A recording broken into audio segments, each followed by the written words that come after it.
Muy buenos días, estudiante de la institución educativa 5149 San Juan Bautista. El día de hoy vamos a iniciar nuestra sesión número 9 que corresponde al segundo trimestre y está desarrollada para los estudiantes del segundo año, las secciones A, B y C. Vamos a empezar nuestra sesión, observando el siguiente video. Muy atentos.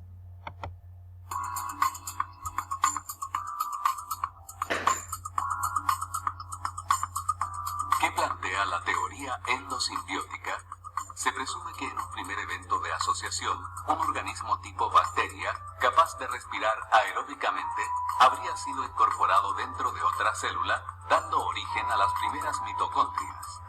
La célula receptora pudo haber sido un procarionte, o bien, un eucarionte primitivo heterótrofo, tal como se representa en esta animación. En un evento o eventos posteriores, un organismo procarionte tipo cianobacteria, capaz de realizar fotosíntesis, habría sido incluido, dando origen a los primeros cloroplastos. Las evidencias que apoyan esta teoría son principalmente tres: la similitud estructural de las mitocondrias y los cloroplastos con algunas bacterias pequeñas, el que poseen ADN propio y que estos organelos presentan un ciclo de duplicación semejante al de las bacterias. Bueno, vamos a continuar haciendo la siguiente lectura para luego recoger los saberes previos. Muy atentos. El núcleo de nuestras células adquirió sus genes bacterianos por simbiosis. La historia de la vida en la Tierra se divide en dos mitades. Hasta hace 2000 millones de años, cuando solo hubo bacterias y arqueas. Las bacterias que hablamos similares a las bacterias, aunque a menudo adaptadas a condiciones extremas. Solo entonces surgió la célula compleja, eucariota, de todos los animales y plantas que estamos hechos. Fue Lynn Margulis quien explicó esa discontinuidad desconcertante. La célula compleja no evolucionó gradualmente desde una bacteria o una arquea, sino sumando ambas en un suceso brusco de simbiosis. La genómica le da hoy la razón. Cuando Genis termina de leer, el profesor le hace la siguiente pregunta. Entonces les invito a ustedes a responder estas dos preguntas de nuestro reto número 1. La primera pregunta dice: ¿por qué se piensa que todos los seres vivos tienen un origen común? Pregunta 2. ¿Cuál es el planteamiento de Lynn sobre las células? Entonces vamos a responder estas dos preguntas del reto número 1. Nuestro propósito del día de hoy de nuestra sesión es analizar sobre los mecanismos de la respiración celular de la célula eucariota durante el ejercicio físico. ¿Cuál es el título de nuestra sesión? La célula y la respiración celular. Vamos a empezar nosotros recordando acerca del microscopio. En la Tierra sabemos que existen millones de seres de formas y tamaños diferentes, pero todos comparten una característica en común. ¿Cuál de ellas es? La célula. Para estudiarla, los científicos han desarrollado el microscopio. El microscopio ha sido una de las herramientas esenciales para el estudio de las ciencias de la vida. Abrió el ojo humano hacia una nueva dimensión. En el siglo XIX se dio un mayor desarrollo de la microscopía y apareció el microscopio compuesto. Aquí tenemos la figura del microscopio compuesto.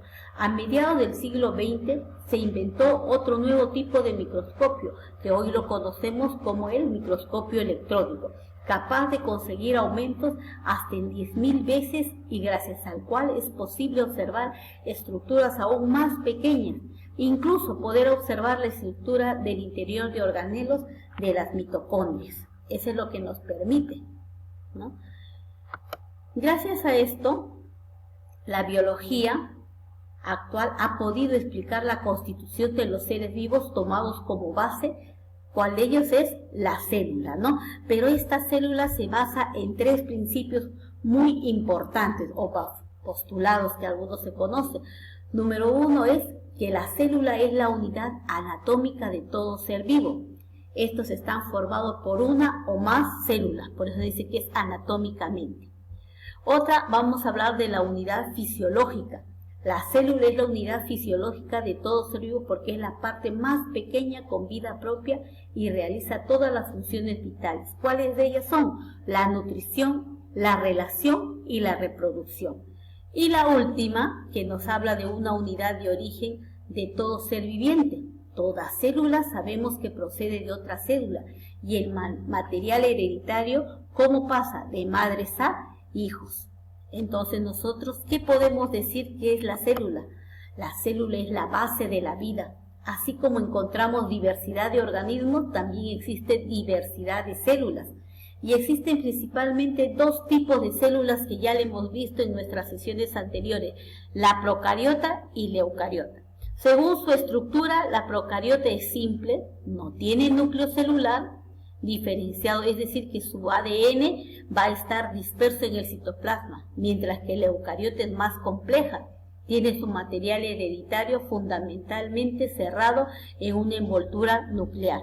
Su número de células, la procariota es unicelular, es decir, posee una sola célula, mientras que la eucariota en la mayoría de los casos es pluricelular, posee más de una célula. Su origen, de la procariota data hace 3.500 millones de años, mientras que de la eucariota data hace 1.500 millones de años. Características de la procariota: puede sobrevivir a temperaturas extremas, y mientras que la eucariota tiene un citoesqueleto muy estructurado. Otra característica de la procariota: pueden ser autótrafos o heterótrofos. La eucariota tiene una pared celular o recubrimiento externo, del protoplasma. Vamos a ver aquí las estructuras. La célula eucariota, tiene una gran diferencia, pero vamos a ver que toda célula tiene tres estructuras muy importantes. Una de ellas que viene a ser la membrana celular, que es una capa fina que separa el contenido de la célula con el medio que la rodea. Sirve como protección y sostén y facilita la absorción de partículas alimenticias y permite la comunicación con las demás células. La membrana también tiene una estructura compleja formada por una doble capa de sustancias, grasas llamadas fosfolípidos, en las que se encuentran incrustadas proteínas de gran tamaño que pueden moverse de un lado al otro, así como los carbohidratos. Luego, ¿qué más nosotros observamos aquí? Otra estructura, que es el núcleo. El núcleo es el elemento más prominente, rodeado de una envoltura nuclear, Es el depósito de la información genética de la célula, localizada en la cromatina, que está ahí el ADN y proteína. La cromatina puede estar dispersa en el núcleo o condensada en cromosomas. Y por último, la otra estructura que vamos a ver es el citoplasma. Las células eucariotas es todo aquello que se encuentra entre la membrana celular y el núcleo. Ahí le vamos a encontrar al citoplasma. Este está conformado por un citosol, que literalmente significa solución celular, y contiene sales, azúcar, aminoácidos, ácidos grasos, nucleidos. En esta solución están suspendidas, ¿qué cosa? Los demás organelos que van a rodear a la membrana. Así van a dar la forma y organización al citoplasma, Eso es lo que nosotros podemos observar, Pero el citoplasma tiene muchas organelas. Nosotros vamos a mencionar aquí las más importantes. Vamos a hablar acerca de los lisosomas. Los lisosomas, con material digestivo indispensable para asimilar las sustancias que ingresan a la célula. El aparato de Golgi, almacena y clasifica las proteínas que recibe del retículo endoplasmático. Vamos a observar aquí dos tipos de retículo endoplasmático, el rugoso y el liso, El primero está cubierto de ribosomas para llevar a cabo la síntesis de proteína de la célula, mientras que el endoplasmático liso se encarga de la síntesis de los lípidos, la absorción y liberación del calcio de la célula y otras funciones moleculares. Y vamos a ver a la mitocondria. En su interior ocurre la respiración celular, que es un conjunto de reacciones químicas que permite extraer energía, almacenar en los alimentos que se requiere para todos los procesos biológicos. Por esta razón, las mitocondrias se consideran las centrales energéticas de las células.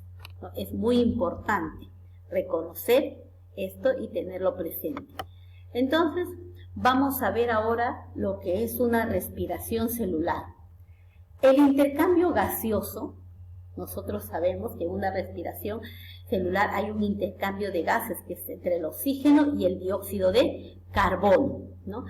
Este intercambio de gases es el proceso por el cual todos los seres vivos, utilizando estructuras especializadas, órganos y sistemas, van a capturar el oxígeno presente en el medio ambiente y lo van a dirigir al interior de sus cuerpos, específicamente ¿a dónde? A las células, ¿no? Para que lleve toda la oxigenación, pero luego esas células van a expulsar el dióxido de carbono y lo van a hacer llegar hasta nuestros pulmones y a través de mecanismos lo van a expulsar por las fosas nasales.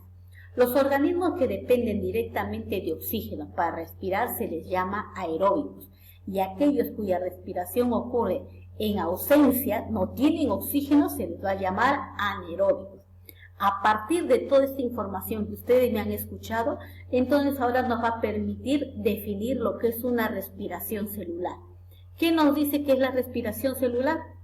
Es el mecanismo mediante el cual las células en presencia de oxígeno van a descomponer la glucosa para extraer la energía química contenida en su interior, liberando el dióxido de carbono. La respiración celular toma la energía almacenada en la glucosa y lo va a transferir en ATP. La respiración celular se va a dar también en 3 etapas: la glucólisis, el ciclo de Krebs y el transporte de electrones. La membrana interna y externa de la mitocondria va a jugar aquí un papel muy importante en la respiración aeróbica, ¿no? Ahora, estas etapas de la respiración celular van a involucrar muchas reacciones químicas y esta se puede resumir solamente en una sola ecuación, ¿no? Que tenemos aquí la glucosa más oxígeno, que vamos a tener dióxido de carbono, ¿no? Más agua, más energía de ¿qué? De ATP, ¿no? Ahora, las reacciones de la respiración celular se puede agrupar, habíamos dicho, en 3 etapas. La glucólisis, que es la primera etapa, el ciclo de Krebs, también llamado el ciclo de ácido cítrico, y el transporte de electrones. La glucólisis se produce en el citosol de la célula y no requiere oxígeno, mientras que el ciclo de Krebs y el transporte de electrones se produce en la mitocondria y ahí sí requiere oxígeno, ¿no? Entonces ahora nos va a permitir a nosotros hablar acerca de la estructura de la mitocondria, que es la clave para la respiración. La estructura de la mitocondria es la clave para el proceso de la respiración celular aeróbica en presencia de oxígeno, especialmente para el ciclo de Krebs y el transporte de electrones. Una mitocondria posee una membrana interna y otra externa. El espacio entre las membranas internas se llama el espacio intermembranal y el espacio encerrado por la membrana interna se llama el matriz. La segunda etapa de la respiración celular, el ciclo de Krebs, se lleva a cabo en la matriz y la tercera etapa se lleva a cabo en el transporte de electrones que tiene lugar en la membrana interna, ¿no? La función más importante de las mitocondrias es la producción de energía, principalmente el ATP, ¿no? Entonces, el día de hoy se van a organizar y les permito a ustedes responder estas 4 preguntas. Número 1. Describe la estructura de la mitocondria e indica su importancia en la respiración celular. 2. Cuando exhalas sobre el cristal de una ventana fría, el vapor de agua de la respiración se condensa en cristal. ¿De dónde viene el vapor de agua? Y así vamos a responder la pregunta 3 y la pregunta 4, ¿no? Muy atentos y espero sus respuestas y sus trabajos que me envíen hasta el día de hoy, hasta las 6 de la tarde. Muchísimas gracias, nos vemos en la siguiente sesión.